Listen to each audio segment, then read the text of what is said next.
Good morning. With less than 24 hours until this deadline for a partial or full government shutdown, there really doesn't seem to be a path forward or a plan as the day begins here at the U.S. Capitol. There's been a breakdown in negotiations, but also a real breakdown in faith and trust between the two parties, with Democrats accusing Republicans of following, in their words, President Musk or the Musk-Johnson government. In the meantime, we turn to the other breaking story at this hour from Capitol Hill, and the question, will there be a government shutdown affecting so many Americans just before Christmas? After pressure from Elon Musk and President-elect Donald Trump on Republicans not to support a bipartisan deal, now the new vote tonight with their demands, but will it pass? Right now, we maintain, as a nation, 700 to 800 military bases around the world. No other country does anything remotely like that. That is not just very expensive, but that is also a kind of running the world, if not by hitting people, by threatening to hit people, because we have troops and planes and bombs and missiles and all over, right? I mean, right in your neighborhood and not far from. What are we doing? We came out of a situation where we thought this would protect us. And in some ways it did. And even in some ways, I'll grant it does. But you have to ask the question, what else is it doing? And the answer is, it is defining the United States as the holder backer of what we are trying to do here in the Ivory Republic in Africa, or in Malaysia, or in Paraguay. It is the entity that's having a hold on the world, trying to hold us back. When the American naval fleet sits in the South China Sea, a stone's throw from Taiwan, nobody cares about Taiwan. Nobody is fooled by this. Maybe a few Americans who are naive. This is not about Taiwan. Taiwan is not a concern for China either. It's the symbolism of it all. And it allows the Chinese to say, look at them. But we are giving them the ammunition, if you like, with which to characterize us in this way. I'll give you another example. There's an enormous opposition inside Europe to the war with Russia in Ukraine. There are many, many Europeans, pro-capitalist, anti-capitalist, across the board, who think that is the worst mistake of their lifetimes, that struggle. They are clear in their mind, and I'm not arguing whether they're right or wrong. It's wrong. They should never have done it. It's stupid. The Russians will win. The Ukrainians will lose. End of story. It's a waste of money. And it is making the people of Europe furious because we're cutting back social programs while we fund a losing war that we don't care about in the first place. But that's a real problem. What are you going to do? You had 3 elections in the last few weeks. Britain, France, and Germany. Every one of those elections should tell you the same thing. The mass of people are rejecting the conventional politicians.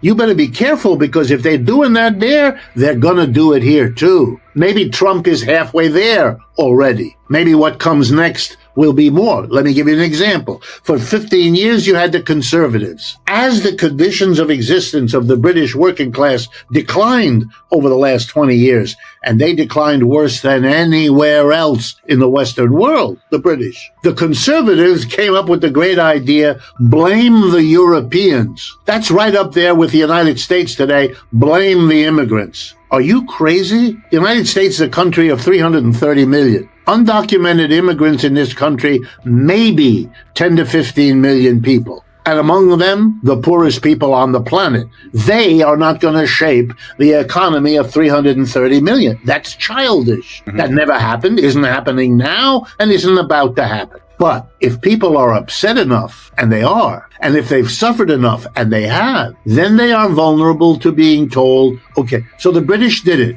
They left Europe with great fanfare 10 years ago, a little less, 2016. Brexit. Okay, they have Brexit. Their condition got worse, not better, which any fool could have told them. Why? Because that's not your problem. There are pros and cons about Europe. That's another. But the notion that by separating yourself from Europe, you're going to solve your problems? You got to be crazy. It's like if you stop the flow of immigrants across the border into Texas, you're going to make a friggin' bit of difference. It's just childish. But this is what smart people do when they're jammed. Now let's look at France. France has a middle-of-the-road leader, a nice young man, so he hasn't got age as a problem, Mr. Macron.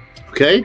In the National Assembly vote a month or two ago, 3 major parties contested. A left-wing party that's virtually fascist by Marine Le Pen, the National Front. His own party, the sitting president of the country, and a unity of 4 little leftist parties. The French Socialist Party, the French Communist Party, the French Green Party, and the French Socialist Party that takes the name France Unbowed. Those 4 came together. And you know what the French people did for their president? His party came in 3rd out of 3. The number 1 party was a party led by a former member of the French Communist Party, who is still big leftist. That's the largest political bloc in the French Assembly right now. And then in Germany, you had an election. It wasn't national the way it was in Britain and France. It was in the eastern region. 2 or 3 Länder, they're called in Germany. They're like states in the United States, roughly. In those, the right-wing quasi-fascist party that has arisen in Germany, that's an achievement, man, because Germany is where they had Nazis and Hitler. So to be a right-wing, to salute with Hitler, to have a swastika on your shirt, it's something anywhere in the world, but to do it in Germany, amazing.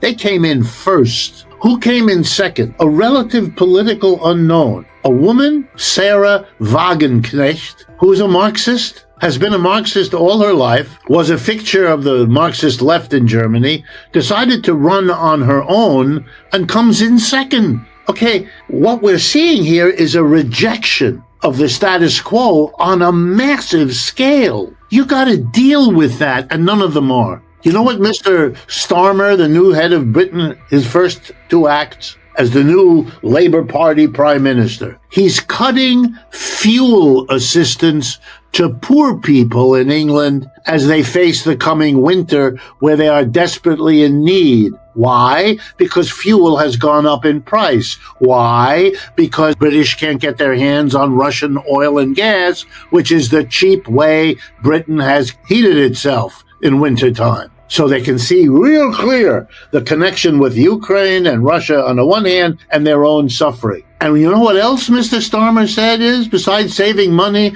on giving fuel aid to the poor, he's going to give more to Ukraine. Man, this is the end for him. This is the end for the Labour Party. They are creating a situation where the British working class is going to finally figure out that relying on the Conservatives and the Labour Party back and forth between these two is not solving their problem. And why am I telling you this? Because in the United States, we are in the midst of the process of our working class reaching the same conclusion about the Republicans and the Democrats. This is holding back. These conflicts play out. Britain is a basket case economically and becoming more so. They don't even address the problems they have. They are so caught up in not being willing to face their real problems and make the changes. The empire is gone. And no matter how pompous the inauguration of their new King Charles, it doesn't make it more than a piece of Hollywood theater.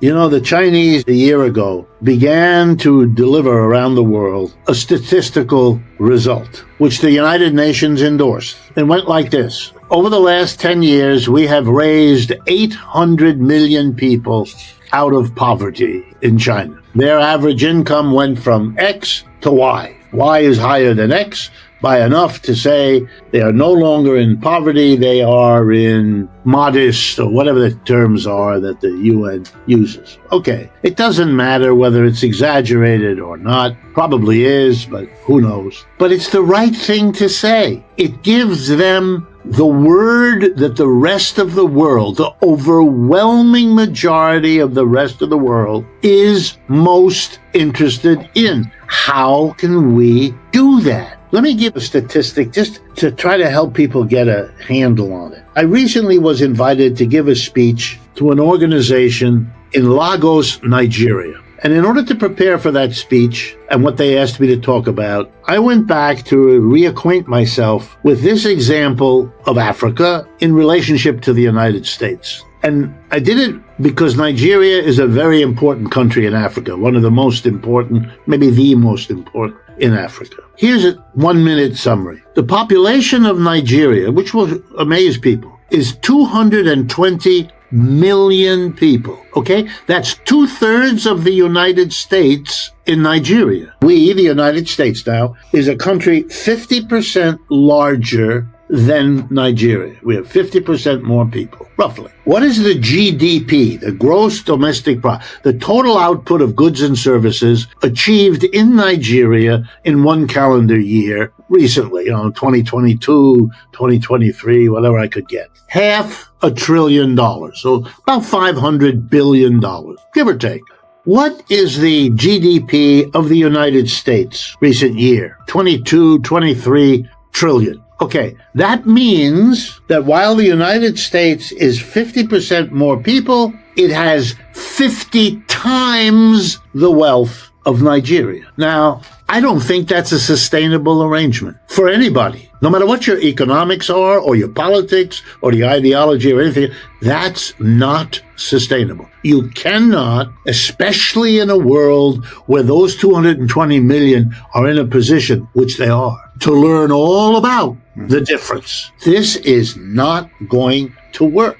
And indeed, the proof of it was that the people who invited me to speak there believed that. And that's what they wanted me to talk about, because they find it intolerable. And they're upset, and they're bitter, and they're angry, or they're, a good number of Nigerians leave Nigeria. They don't want to, but the difference between the life they can lead in the United States or Europe or someplace else is just so enormous that for their husband or their wife or their kids, look, I understand all of that. My parents are refugees from Europe. They came to the United States to survive and to do better, which they did. But it's not sustainable. You got to do something. You cannot fob that off. But in fact, that's what's being done. Neither Europe nor the United States is addressing this question. Just doesn't do it. Gives them verbalisms, give them noise, just noise. The Chinese are everywhere, building bridges, erecting schools. It's amazing to watch. We in the West, we are making it easier for this to blow up in our face.